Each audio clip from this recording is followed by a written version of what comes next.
Let's dive into a real puzzle, one that unfolds across Southeast Asia. You've got this fascinating region where side by side you see peace and you see brutal, long-running conflict. The question is, why? Why do some countries manage to live peacefully with their Muslim minorities while their neighbors are just trapped in this endless cycle of violence? Well, we're going to try and unravel that mystery right now. And yeah, that's the big question, right? It's not just some academic thought experiment either. The answer to this affects millions and millions of real people. So what is it? What's that one critical thing that tips the scale from cooperation to chaos?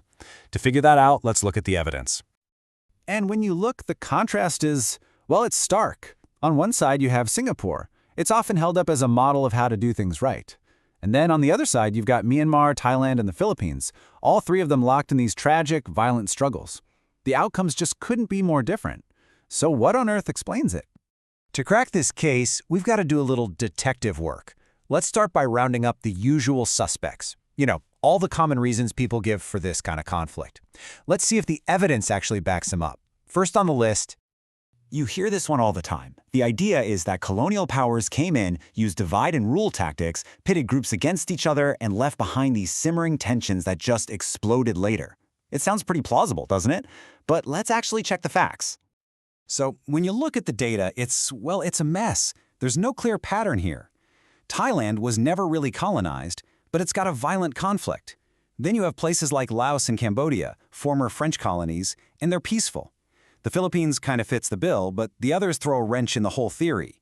So, nope, colonialism isn't our smoking gun. Let's move on to the next suspect. Okay, suspect number 2. It's all about the money, or the lack of it. The argument goes that when people are poor, when they feel left behind economically, it creates these deep grievances that eventually boil over into rebellion. That makes a lot of sense intuitively. But does the data solve our puzzle? And again, the evidence just doesn't line up. You've got a relatively wealthier country like Thailand with a high level of conflict, but then poorer nations like Cambodia are peaceful. There's just no consistent link you can draw between how much money a country has and how much violence it has. So economics isn't the main driver either. What else is there? All right, so we have to ask this next question, and it can be a sensitive one. Some people argue that the states are just reacting, that you have these armed minority groups pushing for independence, and that forces the government to respond with violence. It's the idea that the state's hand is forced. But here's the thing, and this is absolutely crucial. You have to look at the timeline. What the research shows is that the pattern is usually the other way around. It's not that armed groups pop up out of nowhere and then the state cracks down. More often than not, you see a period of state repression happening first, and only then do armed groups form in response. They're a symptom of the problem, not the original cause. Okay, so our main suspects have all been cleared. Colonial history, poverty, the actions of the minorities, none of them really explain the huge difference between peace in Singapore and violence in Myanmar, Thailand, or the Philippines. That means we have to dig deeper, to look at something much more fundamental about how these states actually work. And this is where we get to the real heart of it. A state is basically defined by the fact that it's the only one allowed to legally use force. But the killer question is, who within the state gets to decide? Who has the final say on when and how that violence is used? The answer to that question? Well, it changes absolutely everything. This brings us to this key concept called civil-military relations.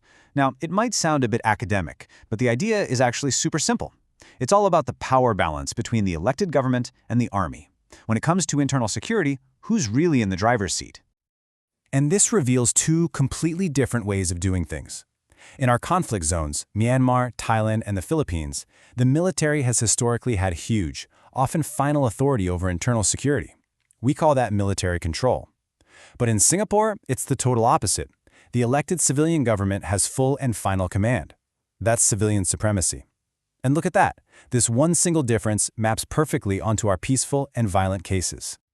So let's follow that thread. What happens when the military is in charge of dealing with internal problems? Well, it kicks off this predictable, self-perpetuating, and really vicious cycle of violence. It happens in 4 basic steps, and each one feeds the next. Let's break it down. First, the military securitizes the issue. They frame the minority group not as citizens who might have legitimate complaints, but as a dangerous threat to the entire nation's existence. Step 2, this framing is used to justify exceptional measures, things like emergency laws that suspend basic rights and give the military special powers. Third, that leads to militarization on the ground. Suddenly, it's soldiers at checkpoints, not police officers on the beat. And finally, all those special laws create impunity. The security forces can use violence without being held accountable, which of course creates more anger, more resistance, and that just justifies the whole cycle starting over again. And listen, this isn't just some abstract theory. This is what that first step, securitization, actually sounds like. This is a quote from the head of Myanmar's military, calling the Rohingya people an unfinished job, a problem to be solved.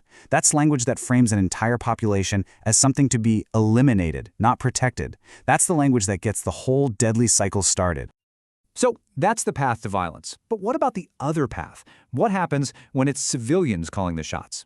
This is where looking at Singapore is so incredibly important. Now this is the really fascinating part. After the 9/11 attacks, Singapore's government also took that first step. They identified a potential threat of extremism within their own Muslim community. So they too securitized the issue, just like the other states we've talked about. But, and this is the entire point of this whole explainer, because the elected civilian government was firmly in control of the situation, the response that came next was completely and totally different. They saw a similar problem, but they chose a radically different way to solve it. And here's that critical difference laid bare. Singapore chose securitization without militarization. Instead of sending in the army, they rolled out counter-ideology programs. Instead of setting up military checkpoints, they deepened community engagement. They used normal police work and the existing legal system. The outcome wasn't ethnic cleansing or mass displacement. It was arrests, rehabilitation, and a focus on social cohesion. Civilian control meant they had a whole toolbox of political and social solutions, not just a military hammer. Okay, so let's pull all these threads together. We've gone through the usual suspects and found them wanting. We found a much more powerful explanation. And it all boils down to this one crucial point. The single biggest factor that determines whether you get peace or violence is not the minority's religion or their history or how rich or poor they are. Sure, those things can play a part, but they are not the deciding factor. They don't explain the totally different outcomes we see. The real answer is structural. It's built into the very design of the state. It all comes down to who is in charge. When an elected government has the final say, they have a whole range of tools to solve problems. But when the military is in charge, they tend to see every problem as an enemy to be defeated, and that creates a cycle of violence that is almost impossible to break. And that leaves us with a really powerful final thought. It completely reframes how we should look at these kinds of conflicts. Maybe the first question we should ask when we see state violence isn't, why are they fighting? But rather, if we want to understand the true root of the problem, maybe the first and most important question should always be, who is in charge?